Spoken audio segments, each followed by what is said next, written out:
John, how are you? Mara? How are you? Very good. Yes. Welcome. Wana Commissioner, how are you? Salama? Excellency, welcome. Wana Kanga habari? Very good. Stephen, how are you? Yes. Very good. Soba? How are you? Very good. Very good.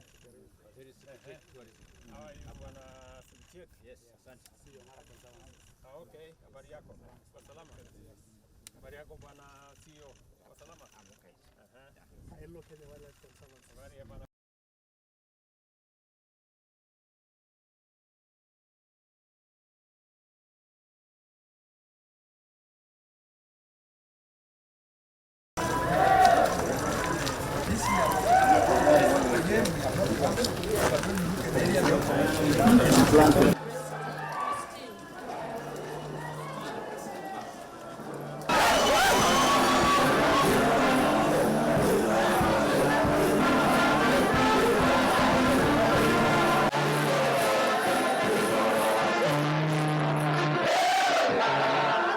Welcome to Masai Mara.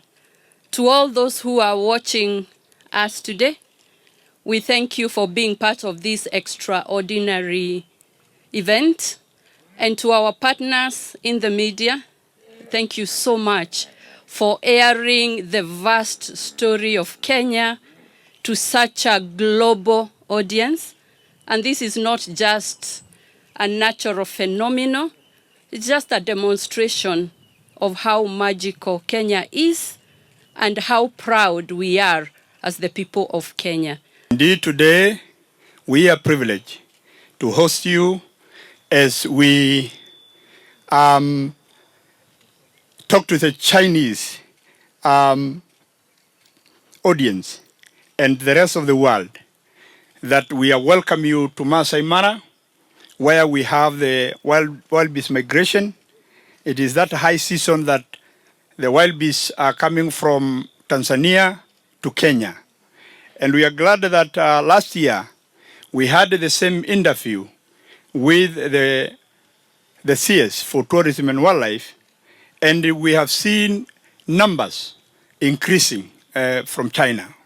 And therefore, this is another milestone that today we are honored to have His Excellency the President to be part and parcel of our marketing strategy to the world. Through the Belt and Road Initiative and other frameworks, Kenya and China are not only building roads and ports, but also building trust, understanding, and shared responsibility for the planet we all call home. Last year, Kenya welcomed 2.4 million international visitors, a 15% increase and a powerful signal of global confidence in our destination. And the Masai Mara stands tall among them, not just for its wildlife, but for the warmth of the Masai people, whose culture, hospitality, and guardianship make this landscape truly unforgettable. Our mission is to grow tourism that is inclusive, that is regenerative, and deeply respectful of nature. A tourism that enriches both the visitor and the host and transforms travelers into ambassadors of nature. And Kenya, a country proud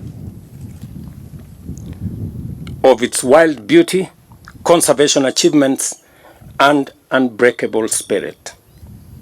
Today's historic broadcast is a powerful reminder that what is possible when vision meets partnership is phenomenal.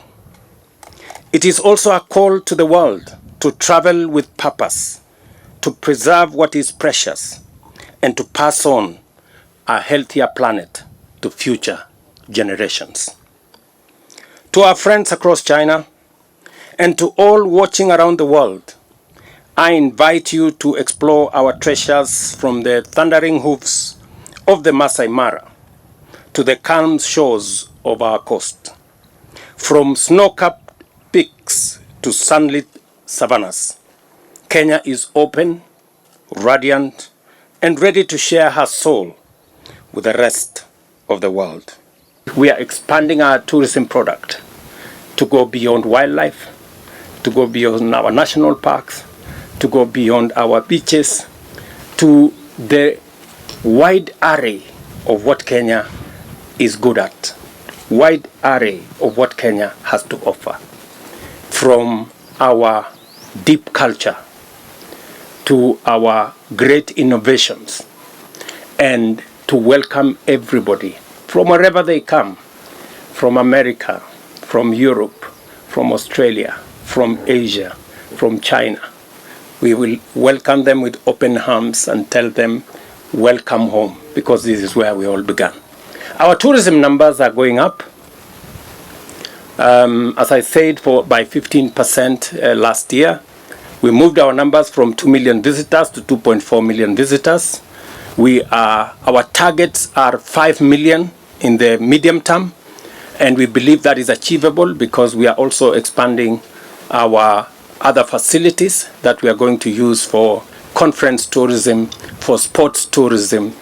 As you have seen, we have huge investments in stadia and in sports infrastructure around Kenya, so that the people who want to come for sports tourism, to engage with our world-class sportsmen and women, can find their way to Kenya. We are also expanding our conference facilities. As you are aware, the Bomas of Kenya is now being expanded to a 6,000 capacity seater for conference tourism and for conferences. Again, we are expanding facilities, we are expanding infrastructure, we are expanding our tourism product, and that is why our tourism numbers are increasing, and that is why our projections are good for the future. And we want, when our friends, our visitors come, they have great hospitality from the people of Kenya.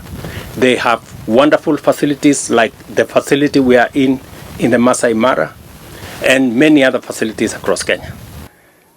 Across Kenya, over 160 community conservancies protect 11% of our land, a bold experiment that has turned villages into vanguards of biodiversity and created a model admired world over. This is where rangers patrol not just to protect animals, but to defend lives and livelihoods, heritage, and hope. The Masai Mara, which welcomes over 400,000 visitors every year, is the ground jewel of our tourism offering. Here, sustainable tourism is a living reality where communities thrive, ecosystems flourish, and travelers live enthralled. Our partnership with China, and particularly with China Media Group Africa, echoes this same philosophy that progress and conservation can go hand in hand together. We are all here to witness history that repeats itself every year. And as I have said, we have a very diversified tourism product in Kenya. From the wildebeest migration here, to the wildlife tourism product that we have across Kenya, the Big Five, and many bird watchers and many other animals and wildlife that you have the opportunity to sample while you are in Kenya. To the culture of the Kenyan people, the warmth, the hospitality, as I have said, of the Masai people and the Kenyan people in general. The culture, the customs, the tradition that blends with the spirit of Kenya. The most important aspect of this land is that people don't visit Kenya. They come back to Kenya because this is the home of humankind. This is the place that all started. This is the home of human origins, right here in Kenya. And I'm going to showcase to you next time where the earliest remains of the first man on earth are, in the Republic of Kenya. So when you come back to Kenya, You're coming home to reunite with your spirit, with your soul, with the soil where humanity began. We are showcasing our beaches, as I have said, beautiful sandy beaches, our savannas. The two tallest mountains in Africa are right here. Kilimanjaro is at our border. Mount Kenya is right in the heart of Kenya. And everything in between.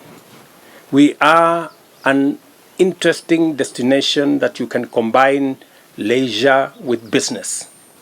This is also the hub of innovation, where you can travel as you sample products of innovation. This is the home of ICT. This is the home of the M-Pesa revolution. This is the home of our athletics prowess. If you want to run with Olympic champions or world-class champions, you come to Kenya. You will meet them in the streets, you will meet them in the walkways, and this is the place to come.